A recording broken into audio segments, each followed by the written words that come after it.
One of the things I wanted to kind of comment on is, I was super fortunate when I grew up. I had some amazing mentors. My dad was a super good mentor to me. But what he did was he purposely always found other men, and then he made me be mentored by them. Yeah, that's a good way to do it. Like he kind of set it up, for lack of a better term.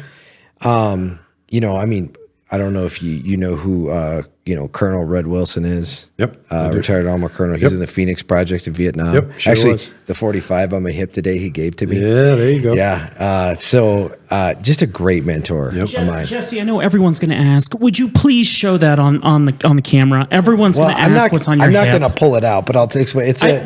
It's a custom Jim Hogue 45. Jim Hogue was a famous gun maker back in California. Yep. I think he's still alive, but doesn't. I don't think he does work anymore. But amazing stuff, and he carried this when he was my dad's undersheriff, and it was really cool. He gave it to me a couple weeks ago. It was really awesome. But he was just this gruff guy. There's another guy named Mike McFerrin who was a deputy sheriff in Lewis and Clark County. Mm-hmm.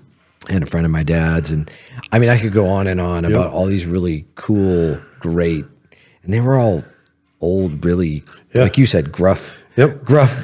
Absolutely. No BS. Nope. And it was awesome. Yeah, I think, and when you all of a sudden, you realize that, I mean, for me now, for sure, like I'm one of those guys, I never thought, that anybody, I mean, a lot of people that have worked for me, now they're colonels, they're working for me when they're like a lieutenant, and, they're like, well, what do you think about this? Or what do you think about that? And I think it's a good thing. And I think men should take mentorship very seriously, and realize what you're saying, because I just tell you one kind of cool one. So I think I was a lieutenant. And, when Gerald Ford was the president, he took a tumble down Air Force One, and Chevy Chase of Saturday Night Live used to make fun of him every week. So I've seen that. Yeah. So anyway, I was out at Camp Pendleton, and, we get these groups of actors coming through, and, I was a lieutenant, probably the oldest lieutenant in the Marine Corps, because I'd been an enlisted guy for a pretty long time. So it was, his name was Steve Ford. He was Gerald Ford's son, and he was an actor on some soap opera show. Good-looking guy. And, but, we're walking around, you're kind of showing him, and I was thinking, man, I just want to get out of here, Right. So anyway, we sat down, and so we were talking, and I said, what was it like, when your dad was president? And he said, I was pissed off a lot because they were making fun of my dad. People on Saturday Night Live, they were making fun of him. And so he said, I went and asked my dad. And he goes, I'm going to tell you something about my dad, Lieutenant.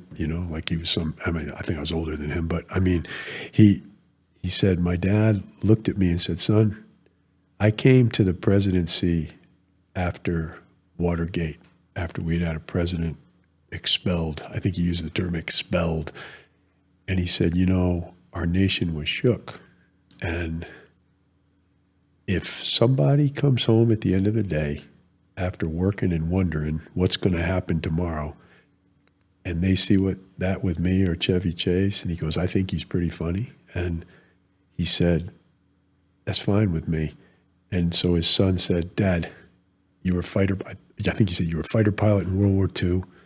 You were an All-American at the University of Michigan, football player. You're probably the most athletic president we ever had. And people were making fun of you for being clumsy. And he said, son, I know who I am. And later, he said when his mom, Betty Ford, sent her, and I think President Ford was no longer the president. There was Barbara Walters, and she's a tough interviewer, really tough. And she said, it must have been embarrassing for you, to have your wife's thing all.